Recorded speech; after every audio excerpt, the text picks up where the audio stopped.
सुप्रभात बच्चों। हम लोग कबीर की साखियों का अर्थ समझ चुके हैं। अभी हम कबीर की साखियों के प्रश्नोत्तर करेंगे, जिसमें प्रथम प्रश्न है, मानसरोवर से कवि का क्या अभिप्राय है। उत्तर है, मानसरोवर से कवि का अभिप्राय हृदय रूपी तालाब से है, जो हमारे मन में स्थित है, जिसमें ज्ञान रूपी जल भरा हुआ है। दूसरा प्रश्न है, कवि ने सच्चे प्रेमी की क्या कसौटी बताई है। उत्तर है, कवि ने सच्चे प्रेमी की कसौटी इस प्रकार बताई है कि सच्चे प्रेमी के मिलने पर मन की सारी मलिनता दूर हो जाती है, पाप धुल जाते हैं, बुराइयां नष्ट हो जाती हैं और सद्भावना एवं सद्गुण जागृत हो जाते हैं। तीसरा प्रश्न है, तीसरे दोहे में कवि ने किस प्रकार के ज्ञान को महत्व दिया है। तीसरा दोहा है, हस्ती चढ़िए ज्ञान को सहज दुलीचा डार, स्वर्ण रूप संसार है भूखन दे जगमार। इस दोहे में कवि ने अनुभव से प्राप्त ज्ञान को महत्व दिया है, जो कि सहज साधना से प्राप्त होता है। चौथा प्रश्न है, इस संसार में सच्चा संत कौन कहलाता है। उत्तर है, कबीर के अनुसार इस संसार में सच्चा संत वही कहलाता है जो सांप्रदायिक भेदभाव, तर्क वितर्क और वैर विरोध के झगड़े में न पड़कर निश्चल भाव से प्रभु की भक्ति में लीन रहता है। अगला प्रश्न है, अंतिम दो दोहों के माध्यम से कवि ने किस तरह की संकीर्णता की ओर संकेत किया है। अंतिम दो दोहे आपको याद होने चाहिए।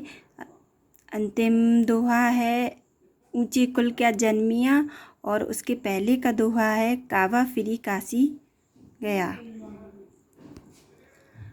तो इन दोनों दोहों में कवि ने निम्न संकीर्णताओं की ओर संकेत किया है। पहला, अपने अपने मत को श्रेष्ठ मानने की संकीर्णता। दूसरा, दूसरे के धर्म की निंदा करने की संकीर्णता। तीसरा, ऊंचे कुल में जन्म लेने के अहंकार में जीना, या फिर ऊंचे कुल में जन्म लेने से स्वयं को श्रेष्ठ समझने की संकीर्णता। अगला प्रश्न है, किसी भी व्यक्ति की पहचान उसके कुल से होती है या उसके कर्मों से। तर्क सहित उत्तर दीजिए। आपको बताना है कि किसी व्यक्ति की पहचान उसके कुल से होती है या फिर उसके कर्मों से।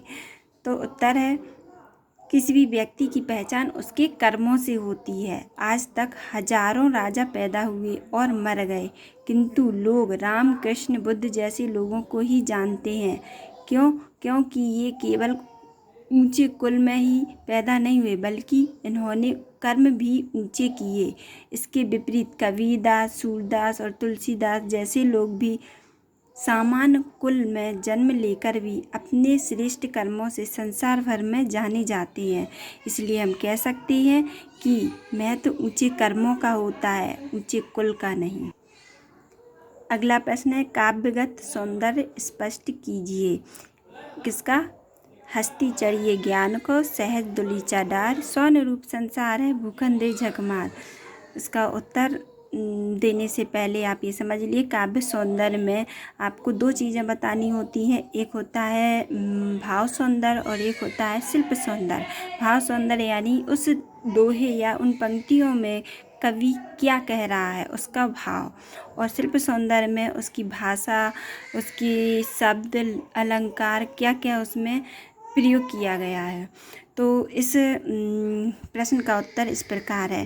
इसमें भाव यह है कि प्रस्तुत दोहे में कबीरदास जी ने ज्ञान के महत्व को प्रतिपादित करते हुए बताया है कि ज्ञान की प्राप्ति के लिए सहज साधना आवश्यक है। संसार रूपी कुत्ते अर्थात आलोचना करने वाले भौंक भौंक कर शांत हो जाते हैं। और शिल्प सौंदर्य है कि इन पंक्तियों में कबीरदास जी ने सदुक्री भाषा का प्रयोग किया है, दोहा छंद का प्रयोग है, और हस्ती चढ़िए ज्ञान को स्वर्ण रूप संसार है, इसमें रूपक अलंकार का प्रयोग है। इसके अलावा हस्ती या स्वर्ण या ज्ञान जैसे तत्सम शब्दों का प्रयोग किया गया है। इसके अलावा यह पद या यह दोहा गेय पद शैली में भी प्रयुक्त है। धन्यवाद। अब अगली कक्षा में हम कबीर के शब्द अर्थात कबीर के पद पढ़ेंगे।